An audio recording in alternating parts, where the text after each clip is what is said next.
Bismillahir Rahmanir Rahim. My dear students, welcome to Pierce Foundation. দেখো unit 14 activity 3.1 এ কি বলছে? 3.1 এ বলছে কি ল্যাঙ্গুয়েজ ফোকাস মানে কি ভাষায় মনোযোগ। ল্যাঙ্গুয়েজ ফোকাস মানে কি ভাষায় মনোযোগ। আর এখানে কি বলা হচ্ছে want to be. Want to be এর অর্থ কি হতে চায়। ওয়ান টু বি এর মানে কি হতে চায়। তো দেখো কি বলছে in the last section of the text. In the last section মানে শেষ অংশে। লাস্ট সেকশন মানে শেষ অংশ। লাস্ট সেকশন শেষ অংশে of the text প্যাসেজটি বা টেক্সটটি there is রয়েছে a sentence একটি বাক্য। আর সে বাক্যটা কি? লিপি wants to be a teacher. লিপি wants লিপি চায় to be হতে a teacher একজন শিক্ষক। দিস মিনস এটা বলতে বোঝায় লিপি উইল বি লিপি হবে এ টিচার একজন শিক্ষক ইন দ্য ফিউচার ভবিষ্যতে অ্যান্ড শি লাইক এবং সে পছন্দ করে দ্য প্রফেশন পেশাটি। হোয়েন যখন উই ওয়ান্ট আমরা চাই টু টক কথা বলতে অ্যাবাউট দ্য প্রফেশন পেশার সম্পর্কে দ্যাট যা উই ওয়ান্ট টু বি আমরা হতে চাই ইন দ্য ফিউচার ভবিষ্যতে উই ইউজ আমরা ব্যবহার করি ওয়ান্ট টু বি। অর্থাৎ ভবিষ্যতে তুমি কি হতে চাও সেটা সম্পর্কে কথা বলতে চাইলে তুমি ব্যবহার করবে ওয়ান্ট টু বি। যেমন এক্সাম্পলস উদাহরণসমূহ আই ওয়ান্ট টু বি আমি হতে চাই এ টিচার একজন শিক্ষক। হি ওয়ান্টস টু বি সে হতে চায় এ ডক্টর একজন ডাক্তার।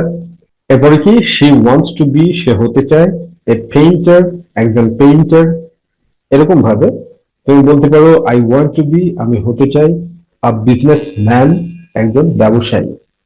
এরকম ভাবে তুমি ভবিষ্যতে কি হতে চাও সেটা বোঝাতে তুমি ব্যবহার করবে ওয়ান্ট টু বি। ওকে, এরপরে দেখো অ্যাক্টিভিটি 4.1 কি বলছে? টক কথা বলো। টক কথা বলো উইথ ইউর ক্লাসমেটস তোমার সহপাঠীদের সাথে। দেন তারপরে রাইট দেয়ার নেমস রাইট লিখো দেয়ার নেমস তাদের নামগুলো অ্যান্ড দ্য প্রফেশন এবং পেশা দে তারা ওয়ান্ট টু বি হতে চায় ইন দ্য ফিউচার ভবিষ্যতে। ইউজ ব্যবহার করো want to be or wants to be. Want to be ব্যবহার করো যদি subject third person singular number না হয়, আর ওয়ান্টস টু বি ব্যবহার করবে যদি subject third person singular number হয়। আমি আর তুমি ছাড়া এই পৃথিবীতে যা কিছু আছে সব থার্ড পারসন। একজন বুঝাইলে সিঙ্গুলার আর দুইজন বুঝাইলে প্লুরাল, মানে একের অধিক বুঝাইলে প্লুরাল আর একজন বুঝালে সিঙ্গুলার।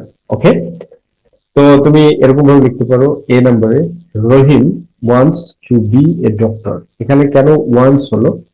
কারণ রহিম হচ্ছে third person singular number. Subject third person singular number হলে ভার্বের বেস ফর্মের সাথে এস বা ইএস যুক্ত করতে হয়। Subject third person singular number হলে মেইন ভার্বের বেস ফর্মের সাথে এস বা ইএস যুক্ত করতে হয়। তাহলে রহিম হচ্ছে থার্ড পারসন সিঙ্গুলার নাম্বার, এই জন্য ওয়ান্ট টু বি না হয়ে কি হলো ওয়ান্টস টু বি। তাহলে তুমি অবশ্যই মনে রাখবে যে subject third person singular number হলে মেইন ভার্বের বেস ফর্মের সাথে একটা সেন্টেন্সে মেইন ভার্বের বেস ফর্মের সাথে এস বা ইএস যুক্ত করতে হয়। ঠিক আছে, ওকে। তো এখন বলতে পারো থার্ড পারসন কোনগুলো?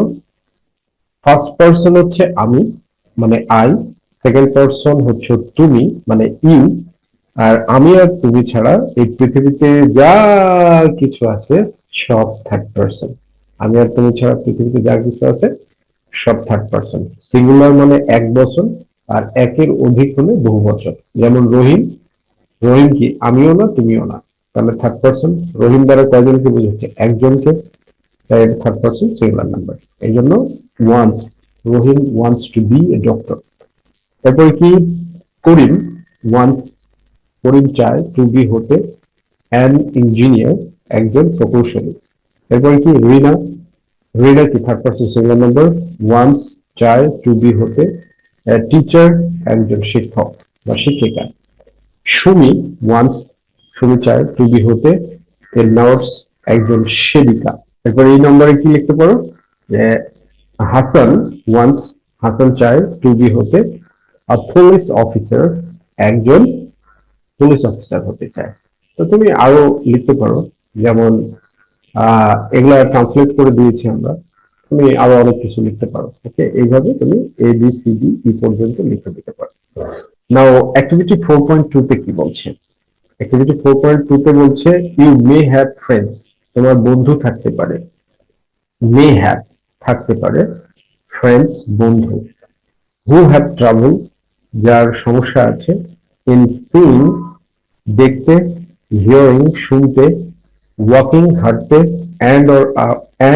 অর এবং অথবা, আন্ডারস্ট্যান্ডিং দ্য লেসন পড়া বুঝতে, how would you help them তুমি তাদেরকে কিভাবে সাহায্য করবে, হাউ কিভাবে, উড ইউ তুমি পারো, হেল্প সাহায্য করতে, দেম তাদেরকে, ইন স্কুল বিদ্যালয়ে, রাইট ইউর অ্যান্সার তোমার উত্তরটি লিখো, অ্যান্ড দেন এবং তারপর, শেয়ার ইট এটা শেয়ার করো, উইথ ইউর ক্লাস তোমার ক্লাসের সাথে।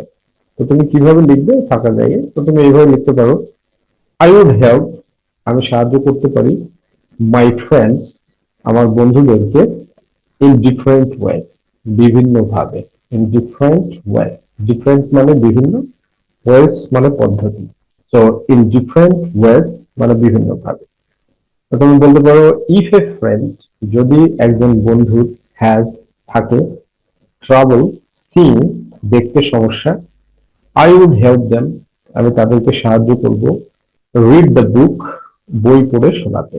ইফ এ ফ্রেন্ড যদি একজন বন্ধুর হ্যাজ থাকে, ট্রাবল হিয়ারিং শোনার সমস্যা, আই উড এক্সপ্লেইন আমি ব্যাখ্যা করব, আই উড এক্সপ্লেইন এক্সপ্লেইন মানে ব্যাখ্যা করা, দ্য লেসন পার্টটি ক্লিয়ারলি পরিষ্কারভাবে বা সুস্পষ্টভাবে। এরপরে কি, ইফ এ ফ্রেন্ড যদি একজন বন্ধুর হ্যাজ থাকে, ট্রাভেল ওয়াকিং হাঁটতে সমস্যা, আই উড হেল্প দেম মানে আমি তাদের সাহায্য করব, মুভ চলাফেরা করতে, অ্যান্ড ক্যারি বহন করতে, দেয়ার ব্যাগ তাদের ব্যাগ বহন করতে, রাইট? তো তুমি এইভাবে লিখতে পারো চমৎকার ভাবে। তারপরে তুমি কি বলবে, if a friend has trouble understanding the lesson, if a friend যদি একজন বন্ধু হ্যাজ থাকে, ট্রাবল সমস্যা, আন্ডারস্ট্যান্ডিং বুঝতে, দ্য লেসন পার্টটি, আই উড হেল্প দেম আমি তাদের সাহায্য করব, স্টাডি পড়তে, অ্যান্ড টেক নোটস এবং নোট গ্রহণ করতে। I would always be kind আমি সবসময় সদয় হব, অ্যান্ড সাপোর্টিভ এবং সমর্থনমূলক হব, টু দেম তাদের প্রতি, টু দেম মানে তাদের প্রতি। ওকে, এইভাবে কিন্তু তুমি সুন্দরভাবে লিখতে পারো। আর আমরা আমাদের নোটবুকে এইভাবে সুন্দরভাবে ট্রান্সলেট করে দিয়েছি।